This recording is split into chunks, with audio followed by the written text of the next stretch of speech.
Hey there, Internet. Welcome to the Hard On Gear channel, where I discuss and review my used and abused knives and gear.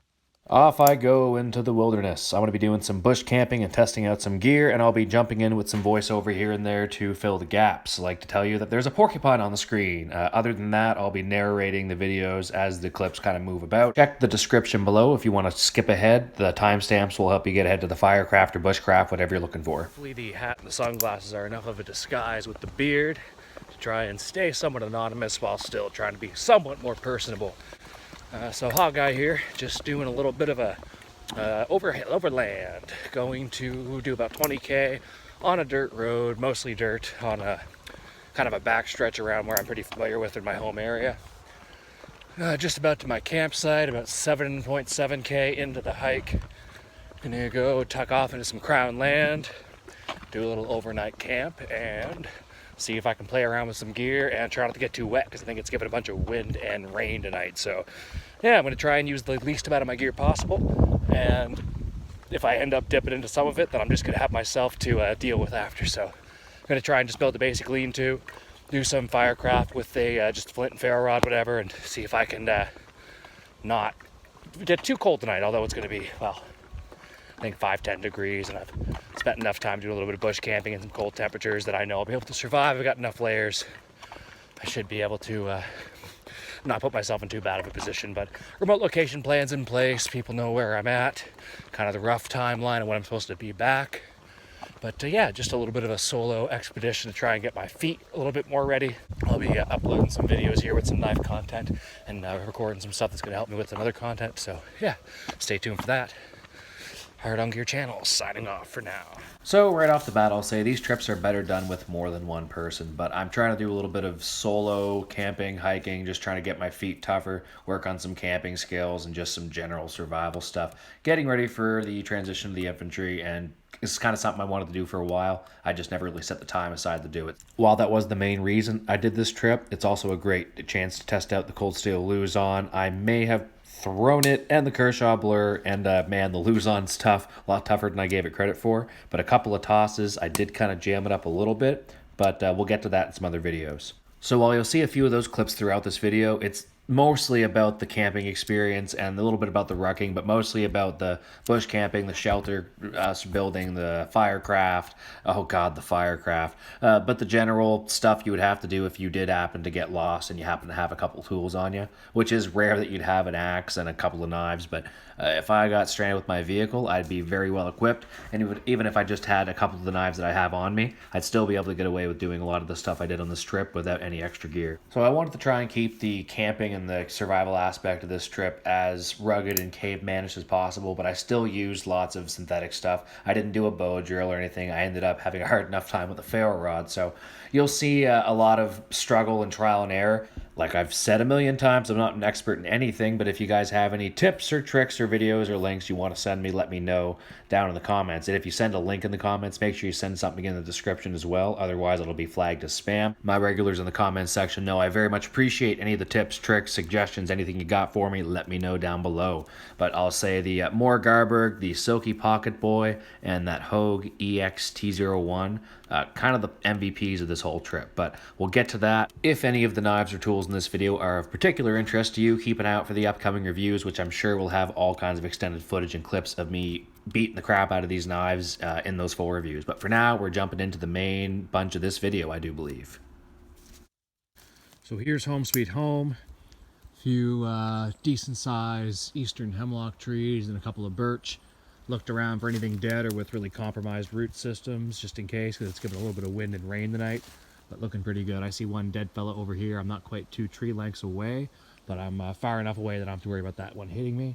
I'm going to have a shelter right here. Just going to set up a basic lean-to, have a little fire here and a little bit of depression. Obviously clear some of this leaf litter out, which shouldn't burn, but don't want to burn myself out in the night. And I'm about couple hundred meters off of a old dirt road, kind of in the I won't say the back country, but kind of back in the, let's say, the boonies of the community. And yeah, here we go.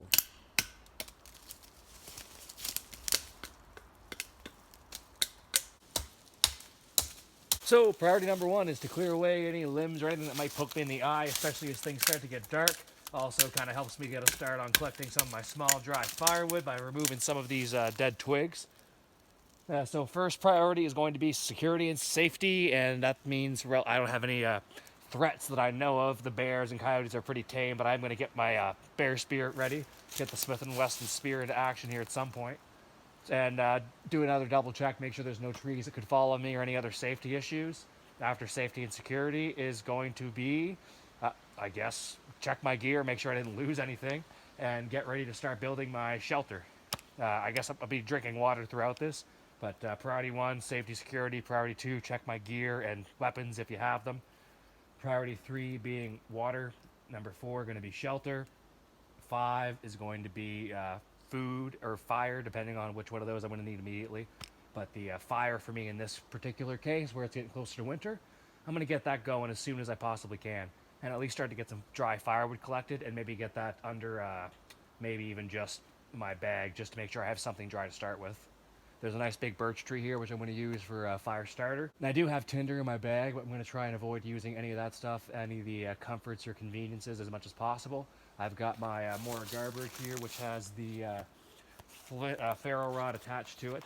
So with that, I should hopefully be able to get fire. So the wind, for the most part, is coming from behind me here.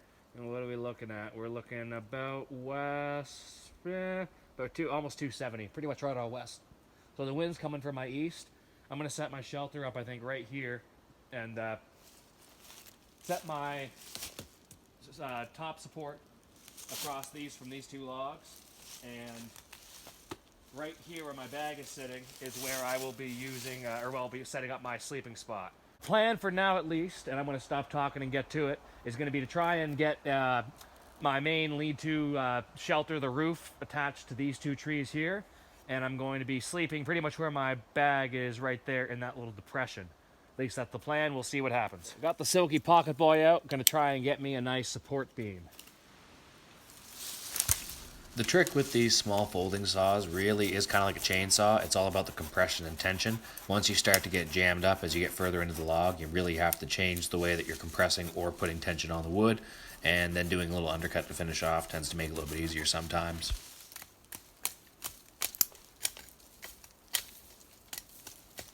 I have my roof support, which is fairly light, not a terribly heavy piece of softwood. I don't want that to be too heavy and fall down on my head while I'm sleeping. And I also have a small spear, which will get me by for now until I make something bigger and badder here in a minute. But at least I've got some base security done if I were to ever need it, in case I were attacked by something. So while focusing on the priorities of survival are pretty important and something to pay attention to, don't pay too much attention to me talking about security out here. The biggest threat to me out here is indeed myself. I'm just trying to get my headspace ready for the military. Just going to quickly see if I can, without too much work right now, get the Smith & Wesson spear, this non-round spear attached to the end of this stick. I'm just going to keep it in the sheath for now here, just so I don't cut myself. Mind you, it's still got the factory edge on it. I haven't sharpened the other half like I planned to yet. I think I can make this work, so I'm going to ruin my tip here that I just put on. In the last year and a half, I guess about 2 years, I've been carrying more companions on me, and now the Mora Garberg very recently. Scandi grinds are just the way to go when it comes to any kind of bushcraft stuff like this. I mean, you go back to using a full flat grind, and they're still great, but it's just not the same as using a Scandi. Throughout the beginning of 2022, I'll be releasing a beginner's guide to knives and everything about blade grinds and steels and all that kind of stuff, just to kind of help out the beginners out there, because that's not that long ago since I was going through all this stuff, trying to figure out the very basics of what is a knife beyond a blade and a handle. And I feel inclined to say once again, I am not in any way saying that I am an expert in any of that stuff, but I'm just trying to condense the information for you, and if anyone can correct what I'm putting out, I'm always willing to take that and humble myself and realize how dumb I am, because again, this is the Hard On Gear channel, not the I'm a really smart guy who does everything right the first time channel. But I think I've pretty much got the Smith & Wesson Spear figured out. I'm going to take a little test throw, and success. The threads on the inside of that, when you unscrew the pommel, just kind of screw on, but I'm going to put some electrical tape on there to secure it on better, but it works pretty good right off the hop. So that Smith & Wesson Spear for 30 bucks Canadian, I think around 20-25 American, is a heck of a cool budget buy. It's something to throw in a survival bag if you really wanted to just have a extra little bit of a penetrating end, if you thought you could actually throw a spear well enough to hunt some big game. I can throw that thing pretty well, and people always get in the argument with me about how I don't think a wooden spear is going to get through a bear or whatever. Maybe it wouldn't, but I think that Smith & Wesson spear would help. And as an extremely poor and unsuccessful recurve bow hunter, I can tell you, getting within 10-15 yards of an animal and actually being successful, not so easy. With a recurve bow, pretty damn hard. With a spear, a little bit harder. And of course, that movie shit always looks a lot easier than it actually is. It'll be about an hour or so before dark, so time to get working on my shelter and fire. But spear ready. Keep that in a safe spot where I won't impale myself.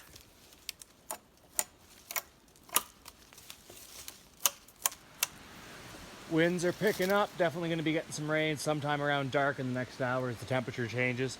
Definitely, I'm not a weatherman. Just seems like that's what's going to happen. I've got some natural cordage in the form of some spruce roots. Not any of these stuff that I'm going to be sleeping under, of course, but just some small stuff next to me over 20 feet off the side.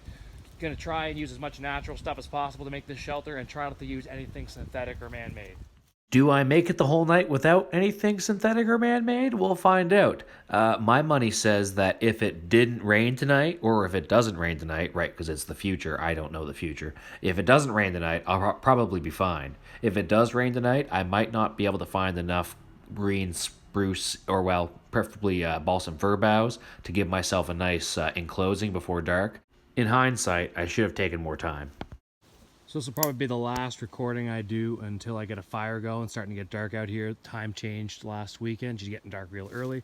So I've got my basic roof support set up with some spruce roots, and I've got it sort of notched in a little bit there into the tree so it won't slide down.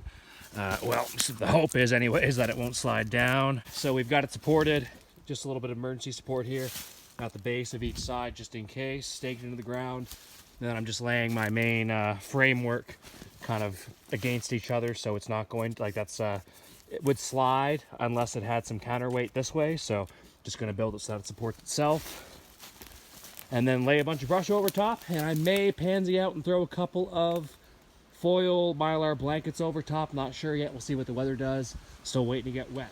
So I didn't have a ton of great, like a lot of small balsam fir would have been ideal.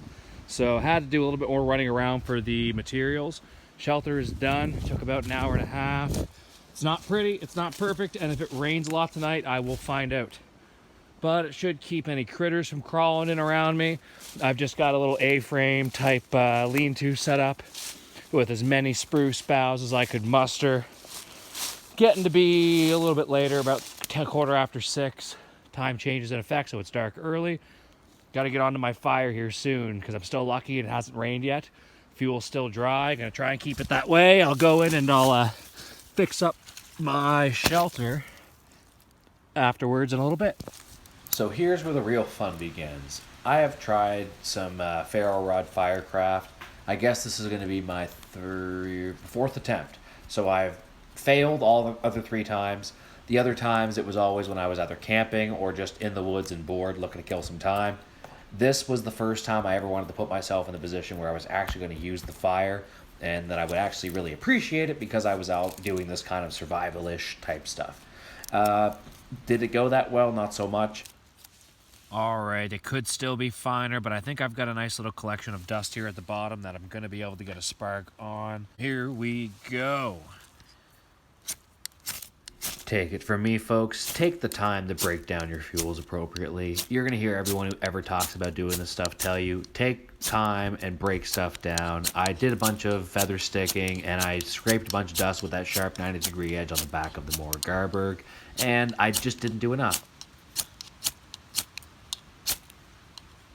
Looking at the timestamps of the videos, I spent about 25-30 minutes prepping my fuel and about almost an hour striking that ferro rod. It should have been more like an hour getting my fuels prepped and 5 minutes or less getting the fire started. Getting some spark, but she's not holding enough for me to get it to take off, so I'm going to keep trying a little bit longer and then we'll see what happens. Yeah, don't get your hopes up, buddy. But seriously, this was a very, very good learning experience. And anyone who's watching me go through this in the video who's very good at this is going to be looking at the obvious mistakes and saying, well, dude, you should have known this, right? And I did. And really, as I was doing this and preparing to do this the evening as I was filming this, I thought I was going to get away with it because it was humid in the air, but it seemed like it was dry enough. But like the previous times I tried, I was pretty sure I was going to get sparked, but every time the spark caught, it just didn't do anything. And oh yes, if you missed that, skip back about 10 seconds and watch me ruin my pile of dryish tinder and throw it all over the place. Super, super pumped about that. So I take some new fresh birch bark and rip that apart and try to start from scratch, and you'll see how that goes.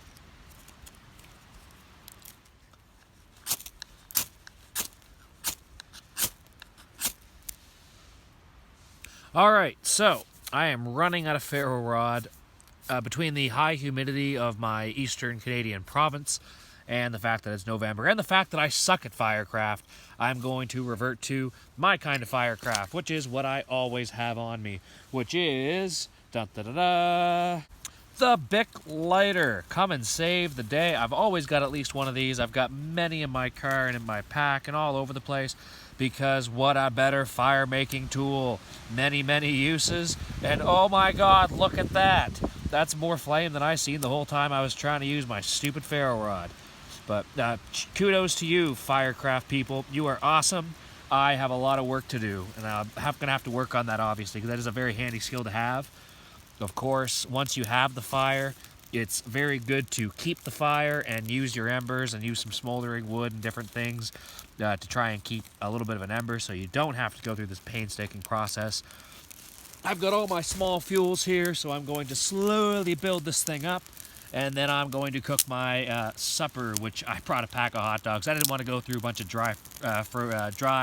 freeze-dried survival food, sorry.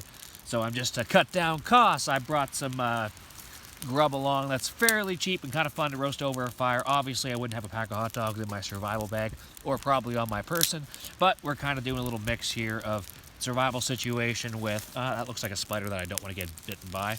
Yeah, little survival situation plus getting in a little bit of fun little weekend camping trip out in the woods. Sort of somewhat modern, but for the most part here I've got my shelter, which is completely not man-made at all, I guess, other than the fact that a man did make it out of outdoor materials.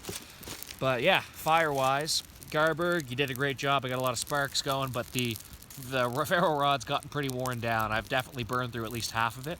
And if I ever do need this in a survival situation, I'm going to put that back in the sheath, because I'm going to need, obviously, a fair amount of that rod to get a freaking fire going, because I suck. So, that's going back in. We got fire. I'm going to have my little weenie roast and pretty much call it a night after that, I guess. It's only about 7 o'clock, so probably have time to sit here, make fire, gather some firewood for tonight and tomorrow. And yeah, I did bring my MPOW MP30s. That was budget wireless earbuds.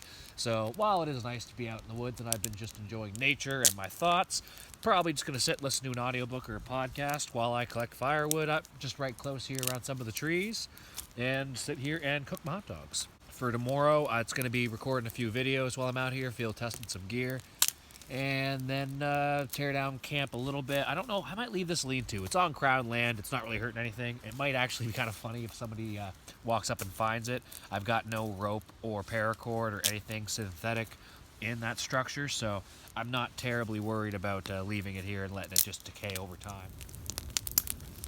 This campfire brought to you by the Bic lighter.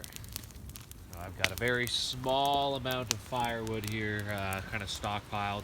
This will only last probably about an hour, maybe a little bit more. So basically my plan is to sit here, eat some grub, chill a little bit, maybe just double check my shelter, and then go for a stroll and get a bunch of firewood, maybe cut some green stuff. I'm going to have a pretty decent bed of coals here, so I've got a few green logs that have been drying out since the beginning. Those are pretty much starting to get to the point where they're actually combusting on their own. At that point, I should be able to sustain some green wood on top of that. So the plan is keep firing some of this dead stuff on to build the heat and get a bunch of live stuff to, yeah, keep it going through the night. And yes, I am stuffed right up. I am eating so much smoke. The wind's been swirling quite a bit, but no rain yet. Getting extremely fortunate. All right, so we're in the shelter, and gotta say, even though I know I could certainly do a lot better as far as my rainproofing and putting more spruce boughs on here, it's blocking most of the rain, and I'm not terribly afraid of getting a little damp. I've never really minded getting a little bit wet. Mind you, sleeping in a wet shelter isn't really great for anybody, especially in November if it were to get cold in the morning. But no, I feel like I'm relatively well protected. Structurally speaking, it's dangerous to do this while I'm in this, of course, but I feel pretty secure with this. I made sure I'd put quite a bit of spruce roots to tie both sides of this main support beam. The heavy side is not the one that's over my head. The top of the tree is over here, and the base is down by my feet, as well as most of the heavier bracing, I guess the, what's the word I'm looking for? The main structure of the lean-to. Wow, plug in the word here somewhere. But yeah, anyways, the main big issue, of course, if it were to torrentially downpour on me, I will get soaked. Will I be as wet as I would be if I wasn't under the shelter? No, but it's starting to rain pretty good now. Not anything crazy, just maybe like a 5 millimeter an hour drizzle kind of thing. But yeah, I've got a pretty good fire going out here. Leaving that kind of going throughout the night, of course, trying to keep an ember for the morning so I can boil some water for food, and I do have some tea and stuff. So priority number one in the morning is going to be to go and get water. There's a lake a few hundred meters away from where I am. Not even maybe that, maybe 200 meters away. And I'm going to go take a bunch of sips through my LifeStraw. I've got about 500 mils left in that Nalgene bottle. The other one is empty. So I've only really drank about a liter, probably about a liter and a little over a liter of water in the last 12 hours, which, you know, not that bad. I made sure I hydrated before I left and was doing much physical work, but nothing like super crazy. But I still probably burned 6,000-7,000 calories a day according to my Whoop strap. Yeah. Hello, Whoop strap. Hard to balance my headlamp with my phone here. But yeah, pretty much ready to call it a night. Everything's pretty much set up. I've got my Bear Spear outside, which you probably can't see there, but just sort of ready in case I were to run into anything. But in the province I'm from, basically everywhere's that's not super far north. Black bears around here kind of know what we are. We're not too concerned about them. Coyotes, same deal. They're probably going to leave me alone. There's never really any issues like that around here. So my big concern is having this shelter not fall on me. It's pretty windy. All the trees around me are structurally sound from what I can tell. Yeah, gonna say hello to my little oak stick here, which again, just kind of keeping things nearby just in case. I know it's crazy, but all the freaking dumb training and stuff I do, I'd feel really silly if I didn't have some implements nearby in case something were to happen. Got the Hogue EXT01, is that right? I think so. And that's been great. I've been using that to process firewood and junk up stuff for this shelter, and you know, cleaving a lot of branches and stuff like that. And yeah, very handy rig. And we'll slip that back into closed mode. And we got the Topsmill Spy Elite here next to that. Been wearing that Scout carry. Haven't actually lost it yet. It was fairly uncomfortable in the drive up here. But once I got walking, even though my backpack sagged a little bit low and was kind of bouncing on a little bit, it wasn't really that uncomfortable. So that's there just in case, but that's more just like testing out the Scout carry and seeing if I can lose it in that sheath, which so far so good. And we'll have lots of other stuff to test out, a couple folding knives anyways to be testing out tomorrow when I do some videos. And yeah, hopefully this isn't all one long ramble that you guys have to listen to, because if so, you're probably tuned out by now. So how about I call her a day on this one and say Hard On Gear channel is signing off till tomorrow morning. Good morning. It is about 6:15 in the morning, still about an hour or so until it gets super light out, or really light at all. I'll put my headlight off here. You can see it is pitch black still. Rained pretty good last night. I don't know how much. I don't have a rain gauge, but got a little bit wet for sure, as was kind of expected, and the suffering was present, so the trip was so far successful. My fire definitely was completely cooked out this morning, so I've got this large birch tree next to me. If you look in the inside of the big birch bark, like a big sheet of it, the inside layer should be fairly dry. It's pretty thick bark.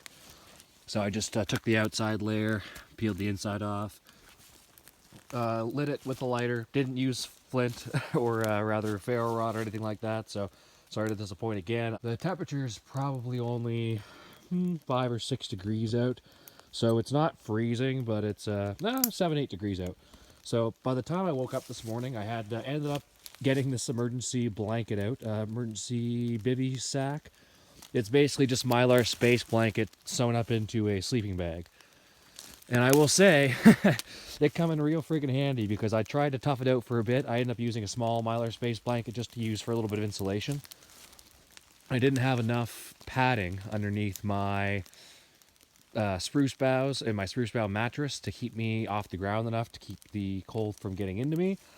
So definitely looking forward to this fire. Got a little bit of a shiver on this morning when I woke up. So just slowly waiting for some of this fuel to dry out so I can pile a little bit more on there. But fun experiment so far. So fire's slowly starting to get going here. Just added a bunch of birch bark at the bottom just to get a little bit of a coal bed going once that got lit. Like I said, lit the dry side of the birch bark, peeled some of that dry stuff off. Started to pile some of my yesterday's firewood, which is soggy. And as you can see, it's sort of starting to dry out, but I just keep having to apply a little bit of manual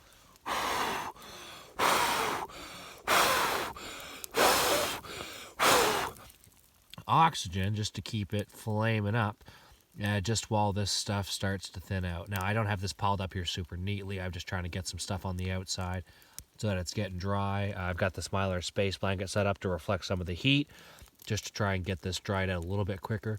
But yeah, it's not a super fun process. Anyone who's got some Firecraft experience, I appreciate any tips or any links to your videos and such. I've watched some and I've definitely messed around with this stuff a little bit. Never to the point where my life depended on it, so I've always bailed out and used lighter and stuff. So I need to work on my Firecraft, breaking down my fuel a little bit finer, getting better with my ferro rod strikes and building a nest and all that stuff. But this has been a good practice. Disappointed, obviously, with the outcome, but kind of expected to maybe struggle as long as I had to, and especially with the rain coming tonight. I didn't have high hopes, but it's pretty close, and I definitely learned a lot about what not to do with fire. Ain't that the truth? But after that, I got my fire going pretty good and decided to go down to the lake about 300 meters away from camp. Filled up my Nalgene bottles and my LifeStraw Flex, as well as my pot, which I'm going to do some cooking with after. This is my first time using LifeStraw or any other water filtration product. They're a pretty reputable company, and they're a non-profit organization that does a bunch of stuff in Africa with a bunch of third world countries that don't have water, so pretty sweet company. And in case you're wondering, I have no affiliation with any of the brands or companies I'm talking about at the time of making this video. Tastes fine to me. Life straws are pretty simple to use, but you do have to blow the water back out every now and then just to keep the filter clean. There are other water filters out there, and I did also have aqua tabs in my bag. There's iodine tablets and different things like that. Well, actually, I had iodine tablets on me too. But there are plenty of options out there. I could have also just boiled the water for drinking, but aqua tabs or LifeStraw filters seem to be about the best you can get. So I think the LifeStraw Flex or other storage containers that aren't just the filter itself are probably the better way to go. Otherwise, you can still just use Nalgene bottles with a wider mouth and then just sip through the LifeStraw, but this is a little bit more convenient, and I just carried this as I went through the last 13.7 or whatever kilometers of my hike back to my car.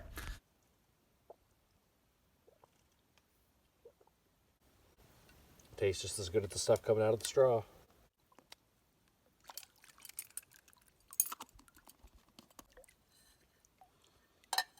So the vast majority of the bush camping I've done has been with work, doing wildfire stuff, and we're normally pretty well equipped. We've got Coleman stoves and propane and cook kits and all that stuff.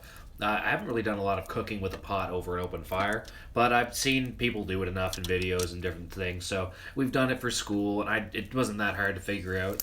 That being said, I could have taken a little more time to set my fire up, because if I would have upset my pot, I would have had to walk all the way back to the lake to get the water. Would have been pretty inconvenient. This is an MRE, just a cheap one I got off Amazon. It's nothing special, beef stroganoff, few ingredients. It definitely was my first time dealing with any kind of freeze-dried food like this. I also threw a couple of packets of Jocko white tea in there, so I kind of spoiled myself a little bit, and I wasn't going quite as full caveman as I sort of maybe thought I might have, but had a couple of extra luxuries from home. I really enjoy quality coffee, so I just can't bring myself to bring crappy instant into the woods, so I just bring tea instead. Might have went a little bit heavy on the water, but this should be interesting. And as someone who grew up through high school and college on Mr. Noodles and Kraft Dinner and that kind of crap, this really wasn't that bad at all. So after I got done with this meal is when I did most of the gear testing with the Kershaw Blur and the Cold Steel Luzon.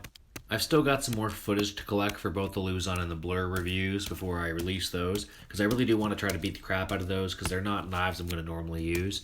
But this was just a spongier piece of wood that you'll see me testing them out on. I brought the Condor Pterosaur out as well. Got that a little bit of time to see how it compares with the more Garberg. They're both Scandi grind, both very similar in size and shape and build. I can't really tell you if one performs better than the other. They're slightly different in the feel, but they both cut and carve pretty similarly. Very similar grind, very similar blade length and weight and all that. But great knives, both of them.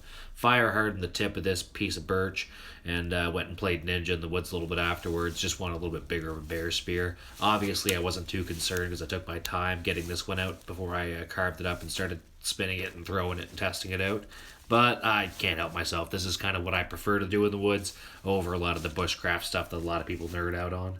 But by the time I recorded that footage, it was around noon, and I figured I'd just maybe throw those bear spears through my shelter as a little bit of a ceremony of leaving my shelter for the night. I don't know. I just wanted to throw the spears through the shelter and see what happened. After that, I put my fire out and made sure I stirred that up nice and good since it was burning pretty deep over the night.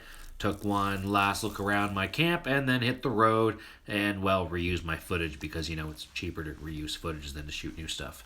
So although I was up throughout the night, cold, wet, and trying to restoke my fire, I actually got a really good whoop recovery score and actually slept pretty good throughout the night. So I was well rested. The ruck for the last 13.7K or whatever was actually pretty easy, 13.3K.